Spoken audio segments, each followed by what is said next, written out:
Hi, my name's Craig, and I'm the RideShare'n Grandpa. Welcome to my YouTube channel. So I am very fortunate to live in the San Francisco Bay Area. And that said, I have three major cities all within about 40 miles. I've got Oakland, San Jose, and San Francisco, and all the towns and cities in between. So it keeps me very busy driving for Lyft and Uber at night. Now, I started driving with Lyft back in October, and that's been about 3 months now. And so I wanted to share with you my best practices on things you should do to help increase your earnings, and give you the best experience you can as a rideshare driver. So the first thing I can want to talk about is you've got to have a clean car. Number one, you got to have a clean car. I have a car wash membership, so I get my car washed probably 2 or 3 times a week and vacuumed. It's not so much the outside that I worry about, it's more or less the inside, because people don't even really see the car at nighttime. They can't see if it's dirty, but the inside they can definitely see. So make sure that your car is always clean on the inside. I actually keep a tote in my trunk of cleaning supplies. So very important. It's just a small tote, but it's got cleaning supplies, towels, wipettes, things like that. Towelettes, I guess they're called. And I actually also keep a quart of oil in my trunk of my car just in case, because you never know. I mean, I had it happen to me once where at 10:30 at night my oil light came on, and where can you go, So keep a quart of oil in your trunk. That's a big plus right there. But cleaning supplies, I haven't had the need to use the cleaning supplies, maybe just to wipe the seats down after I do 10 or 15 rides, just, to kind of keep the car fresh and smelling clean as well. Nobody wants to get into a dirty car, and so it's really important to keep your car clean. Now, I use a spreadsheet. Every time I'm ready to go out on the road, I have a spreadsheet. I created the spreadsheet. It's right here, and it's got the date, and then I put, my starting time, my ending time. And this is just for personal. This is nothing else. Of course, my odometer start and finish. It's very important to log your miles. Even though Lyft and Uber log the miles for you, you might not always have your app on. And even though you don't have your app on, you're still technically working. So I log my miles, and I log my miles when I'm done. And I also keep my gas receipts, even though I know that I can write off, 58 cents per mile. But I want to also know what my gas consumption is, because gasoline is probably our highest expense being rideshare drivers, and we want to lower our expenses and increase our profits. That's what we're doing this for, right? Also, it's really important to have 2 different phone chargers in my car. I have a long cord that has actually 3 different braids at the end of it. It's actually right here. Check this out.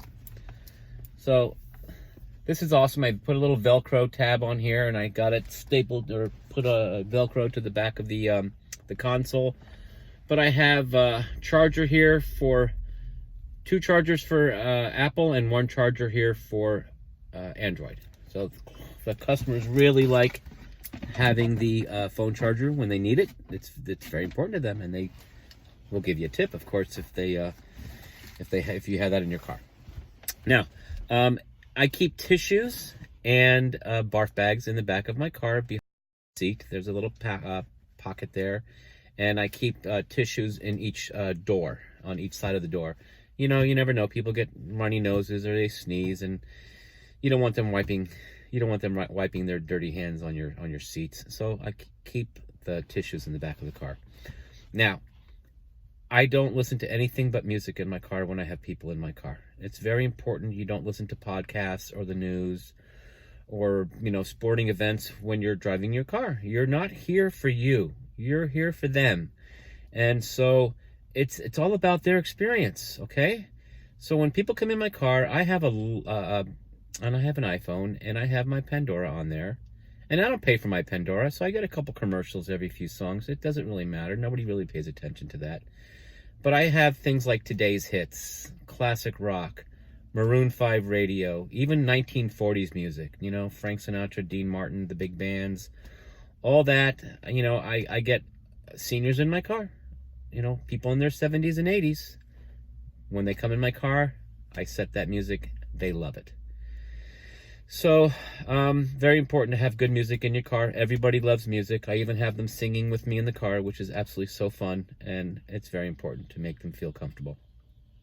Now, I would have to say a good 80% of the people that do come in my car are women, and women that are alone. And so, you know, there's a bad rap going on out there, and we have to stop that. When a woman comes in my car, I introduce myself, give them my name, and then I just start talking to them. How's your day been? How are you doing? You know, and then we start talking about children and grandchildren. I have 6 grandchildren. I have a lot to say about me and my family. I've had a very interesting past life. I was executive chef at 2 major country clubs here in the Bay Area of Northern California. And, you know, they love hearing about me, and I love hearing about them. So when a woman comes in my car, I try to make them feel comfortable and at ease. Very important that you do that.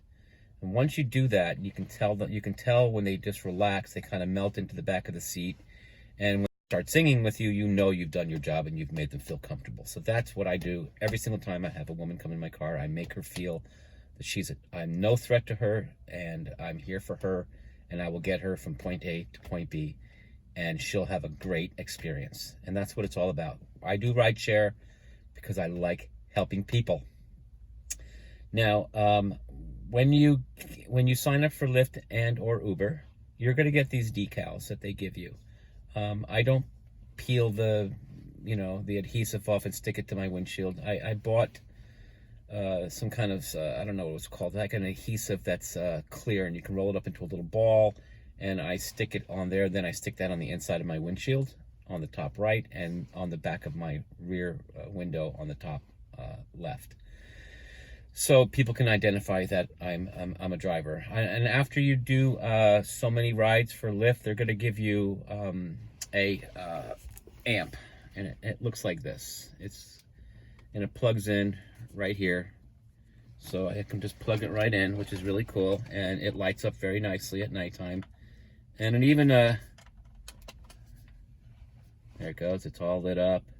It even has an area in the back that lights up their name when it comes across, when you pick the people up. It's really kind of cool, and they like that. So you'll get that as well. I don't think Uber has anything like that, but for Lyft, I use that amp a lot.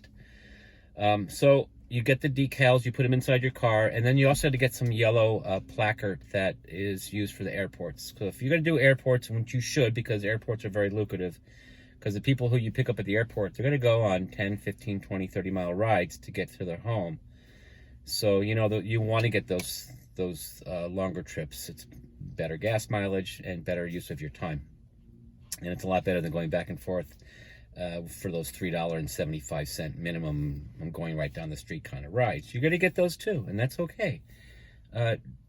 You know, the reason I like doing this, number one, so much is every single night is an adventure for me. I don't know where I'm going to end up at the end of the night. So one ride could be a $3.75 ride. Fine. I take that person to their destination. But that next ride that I get could be the 50-mile ride to the airport or to another city on the other side of San Francisco. It's happened.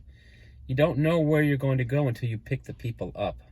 You don't get to cherry pick, which I think is great, because if you did that, then there'd be a lot of people who are stranded, who are just trying to get down the street to go to the doctor or go to an appointment or go to school or go to work, okay?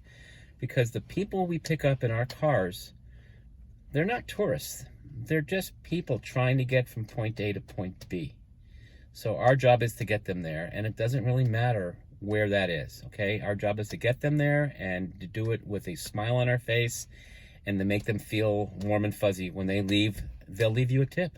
I've gotten tips that were much more than the ride was. Matter of fact, the other day I took somebody in my car, and it was only like a $5 or $6 ride, but she gave me an $8 tip. So, and it's all because I had a basket of candy. So that goes to my next the thing you have before you start riding rideshare. Get candy. It's really awesome. Look at this. I have a little basket right here, and I've got the number one thing, ring pops. Unbelievable is the ring pops. These caramel apples and sweet tarts and Tootsie Rolls and caramels and bit of honey. All these different things are in here, and it's just between the seats. And when they come in my car, they see the candy, and I say, "Please help yourself," and they love it, you know. And it's so great getting tips, because doing rideshare, you're not going to make a lot of money just on the basic salary that you're going to get paid. You're going to make money on the tips and on the bonuses that you get, okay? Now, when you're driving in rideshare, you definitely want to have what we call here in the Bay Area fast track. Wherever you are, it's whatever that is, so you can go right through the tolls. You don't want to ever stop and pay cash for a toll. The customer is going to pay that toll. You're going to get reimbursed for all tolls. It doesn't cost you anything to cross the bridge. You have to have the fast track account, but part of your pay that you're going to get when you drop that person off is the $5 or $6 or $7, whatever it is in your area. That toll is going to be paid back to you. Also, very important, you want to get a good mount for your phone, okay? I've seen mounts that people put on their windshields up on the corners.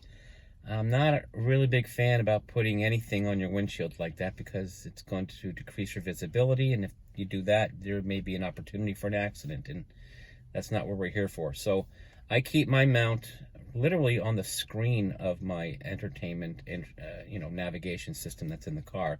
It doesn't affect anything, and it stays out of the way, and I can still see most of my screen, if not all of it. It's just a very small section I'm missing, but it keeps my eyes on the road and not blocked. So it's very important you do that. Also, I just keep a couple bottles of water in my glove box, just in case somebody's not feeling well.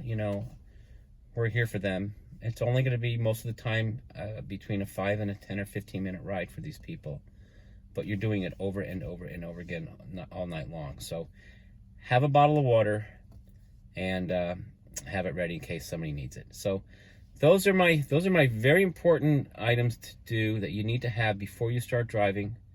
And please go ahead and subscribe to my YouTube channel. I'm going to be posting more videos on this, and also like my video, and please share it with other people. I'm happy for you to share it, and I'm happy to give you my best advice, and hopefully you can make a lot of money and or some extra money and have fun doing this.